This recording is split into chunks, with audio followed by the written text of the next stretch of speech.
Welcome to the design of reinforced concrete structure. Last time આપણે Google Meet ઉપર chapter ને introduction, theory portion અને underground water tank માટે example solve કર્યો હતો.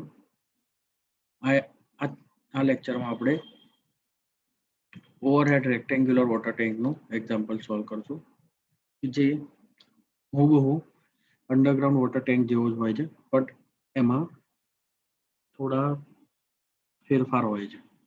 बाकी डिजाइन सेम हो जाए. Design a rectangular RCC water tank of 6 meter, 3 meter width, a maximum depth of 2.5 meter of water. The tank rests on brick masonry wall around. Use M20 and Fe415 grade of steel. We have the data. L is equal to 6 meter, B is equal to 3 meter, height 2.5 meter, L by B ratio is equal to 2. Therefore, the wrong wall will be designed as a vertical cantilever and short wall as a spanning horizontal between the long wall. Bottom 1 meter height of short wall will be designed as a cantilever. Okay. First,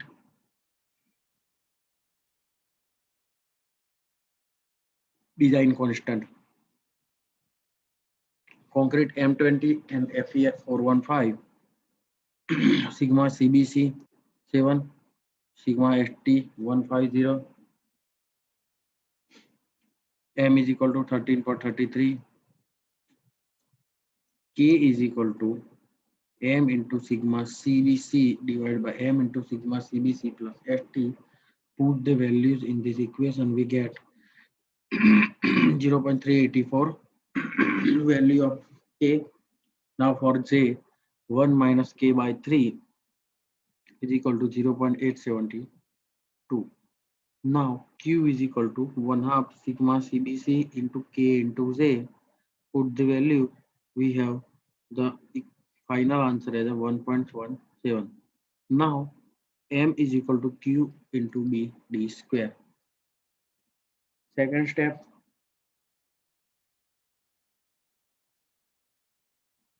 design of long wall. M is equal to 1/2 5 ગુણ્યા વેધ અને 1/3 આપણી જે length છે એના height છે એના 1/3 જેટલું, બરાબર. એટલે એના પરથી આપણને ડાયરેક્ટ મળી ગયો. અથવા એનું બીજું ઇક્વેશન છે M is equal to gamma W into H cube by 6. Okay. This moment produce tension of liquid phase. Now to find D square from the above equation, we have all the value raised D. We get D is equal to 147.68 mm. It is similar to 150 mm. So D is equal to capital D is equal to 150 plus 35 is equal to 185 mm. This is the cover of the retaining wall. Now equation of AST, we know that AST is equal to M upon sigma ST into J into D. Put the values of the respective values in the equation, we get 1301 mm square. According to that, provide 16 mm diameter at the rate 150 mm center to center, which are 1340 is more than this on liquid phase in a vertical direction, and curtailment of but 50% bar at height 1 meter above B. Okay. Now direct tension in a long wall. Also long wall equation is known. Put the value and get the answer. દરેક વસ્તુ હું classify નહીં કરું કારણ કે આ બધી વસ્તુ આપણે એકવાર જોઈ ચૂકેલા છે અને એ જ વસ્તુ દરેક સેમમાં રિપીટેશન થતું હોય એમાં. જીઓટેકમાં આવી ગયું, ફાઉન્ડેશન એન્જિનિયરિંગમાં આવી ગયું, એસસીમાં પણ આવી ગયું, બરાબર. એટલા માટે આ દરેક વસ્તુને રિપીટેશન નહીં કરી અને શોર્ટમાં જાણકારી અને સમજાવવા માટે આ તમને કરીશ. એ જ રીતે ડાયરેક્ટ ટેન્શન લોંગ વોલમાં TL લોંગ વોલ માટે P into B/L, short wall માટે P ઇન્ટુ H/L, બરાબર છે. એ જ રીતે પ્રોવાઈડ પીટીનું ઇક્વેશનમાં વેલ્યુ મૂકવાની, AST મળી જાય, ASTના અકોર્ડિંગ સ્ટીલ પ્રોવાઈડ કરવાનું. હવે પ્રોવાઈડ મિનિમમ સ્ટીલ જે 0.2 થી 0.4 વચ્ચે હતું એના અકોર્ડિંગ 0.20 ના અકોર્ડિંગ સ્ટીલ પ્રોવાઈડ કરવાનું. એ જ રીતે ડિઝાઇન ઓફ શોર્ટ વોલમાં PB²/12 પેલા PL² હતું. ઓકે, સેન્ટરની મોમેન્ટ હોય WL²/2 માઇનસ MF, જે ઇક્વેશન આપણું છે. અધરવાઇઝ બીજું ઇક્વેશન વાપરી શકીએ છીએ. પછી આ રીતે ટેન્શન પ્રોવાઈડ કરવાનું. હવે modification moment at support, modification moment at center, બધાની મોમેન્ટ મૂકી એટ સપોર્ટ વેલ્યુઝ પુટ કરો. AST1 AST2 સ્ટીલ પ્રોવાઈડ કરો, બરાબર. At center AST1 AST2 steel provide કરો.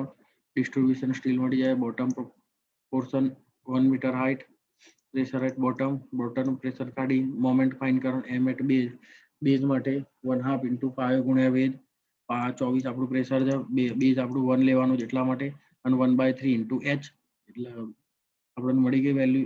એ જ રીતે દરેક વસ્તુ સોલ્વ થાય છે.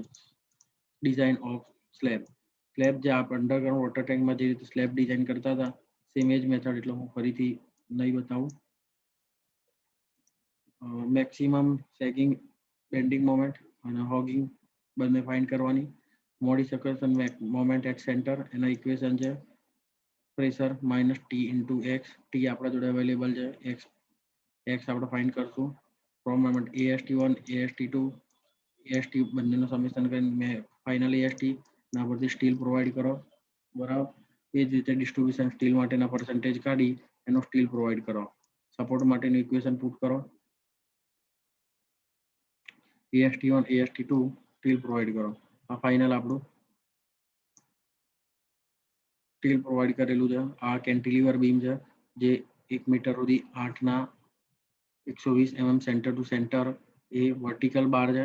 જ્યારે 12 ના 270 mm centre to centre horizontal, vertical bar છે, અને 120 centre to centre vertical bar છે, બરાબર છે.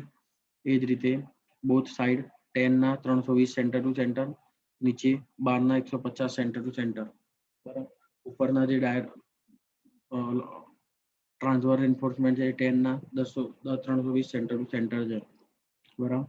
જે આનું બે બાજુનું ફાઉન્ડેશન છે એ બ્રિક ફાઉન્ડેશન કરેલું છે.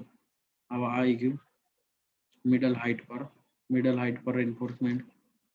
આ પોર્શનથી જ્યારે કટ કરીએ તો આ રીતે કંઈક દેખાશે આપણને, અને એ એન્ફોર્સમેન્ટની અરેન્જમેન્ટ બતાવી દીધું. એ જ રીતે બીજો એક્ઝામ્પલ છે કે જે એક્ઝામ્પલ તમારે જાતે કરવાનું રહેશે. Rectangular water tank is 4.5 meter long, 2.25 meter wide, and 2.25 meter height.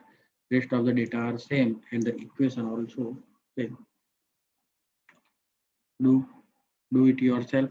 In case of any query, let me inform. I will solve you.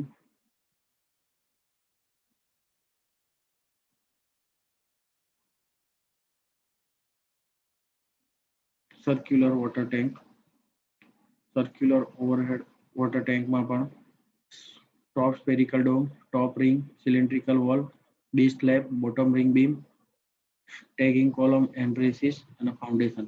આટલી વસ્તુની ડિઝાઇન કરવામાં આવતી હોય છે. એમાં આવશે ફર્સ્ટ ટોપ સ્ફેરિકલ ડોમ. હવે આ આપણી વોટર ટેન્ક છે, સર્ક્યુલર છે. આમાં આ top ring beam, circular side wall, conical dome upper માટે, આ બેઝ સ્લેબ, આ બોટમ રિંગ બીમ. આ એની ફિગર છે. આ કોલમ અને આ બ્રેસીસ, જો એને થોડી હાઇટ પર મૂકવાની હોય તો, જે હાઇટ પર ના મૂકવાની હોય તો એને એ ડિઝાઇન કરવાની જરૂર નથી. The reinforcement in dome are designed for maximum meridional thrust and circumferential forces. જેને હૂફ ફોર્સિસ પણ કહેવામાં આવે છે. હૂફ સ્ટ્રેસ આપણે સ્ટ્રક્ચર એનાલિસિસમાં સ્ટડી કરી ચૂક્યા છે. મેરેડિયનલ થ્રસ્ટ T1 માટેની ઇક્વેશન છે WR1 1 plus cos theta. It is a maximum at આ ઇક્વેશન યાદ રાખવાના હોય છે વોટર ટેન્કોના ડિઝાઇન માટે. કોઈ લોજિક કોઈ ફંડા નથી હોતા, સિમ્પલ એક પદ ફાઇનલ હોય છે જે પદને ફોલો કરવાના હોય છે. આ ઇક્વેશન એના ફાઇનલ જ છે, એ જ ઇક્વેશનને ફોલો કરવાના હોય. એ જ રીતે T2 circumferential force hoof force WR1 cos theta minus 1 upon cos theta. It is maximum at a crown. બરાબર. Radial bar are provided for meridional thrust and circular hoop are provided for the circumferential or hoop forces. બરાબર. ટોપ ring beam જે આપણે next લેક્ચરમાં cover કરીશું.